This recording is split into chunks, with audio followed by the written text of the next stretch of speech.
Hey, I'm Roland and we're here at MWC 2026. Welcome back.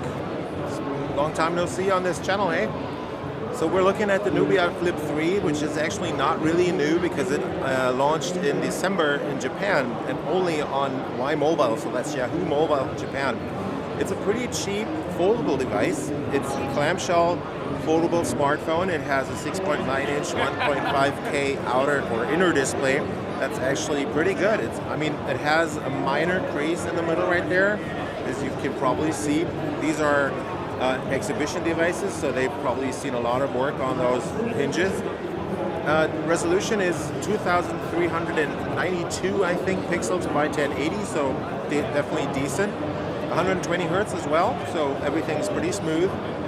The device is the follow-up to the Flip 2 from Nubia, which was retailing in Europe for around 500 euros, so it's definitely the pretty much cheapest foldable from a major company, because Nubia is actually ZTE, right? So it's one of their brands.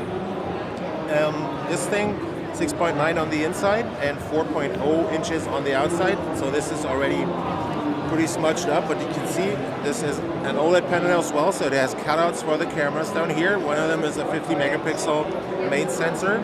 You can also use this camera on here. Hey there. Let's just quickly click this with this. So it works with gestures on the outside. You have a bunch of apps that work on here. For example, the calculator and stuff. You can even start calls on here. You can pretty much look at the weather. Right now we don't have internet here, so it's kind of hard to work with that.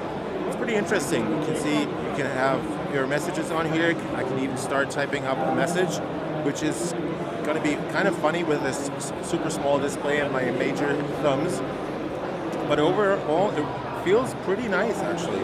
It's got a bunch of other widgets and also very Japan specific. So you've got stuff like the SoftBank app on here.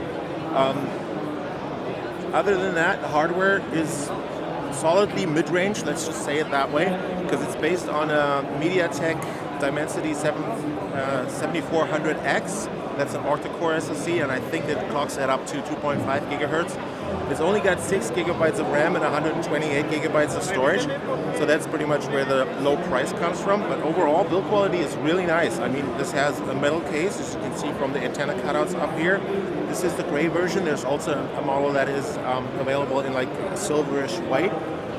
Interesting placement on the dual LED flash here, so they're sparing or putting the flash outside of the add-on display. Looks pretty thin as well, and it's got a 4610 milliamp hour battery. So battery life should be pretty good on this. Overall, pretty nice device. I mean, quality definitely cool. It's pretty much okay. Because if you look at this, sure it isn't waterproof or anything, but definitely feels pretty much all right. Yeah, no wobble on the keys here. Well, there's a bit of wobble here on the volume rocker, but it feels very solid actually.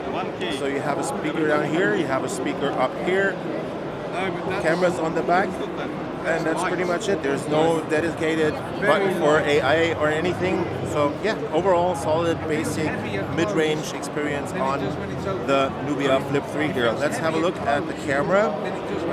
As you can see, it's a 50 megapixel sensor. It definitely isn't the greatest because I don't think it has optical image stabilization or anything. But yeah, I mean, feels pretty quick overall. UI is also pretty decent. I mean, I can't really do much with the device right here because it feels nice and smooth actually. There's a lot of apps running right here, so yeah. If you're looking for a decent foldable at a good price of around 500 euros, maybe the Nubia Flip 3 is for you. Have a good one.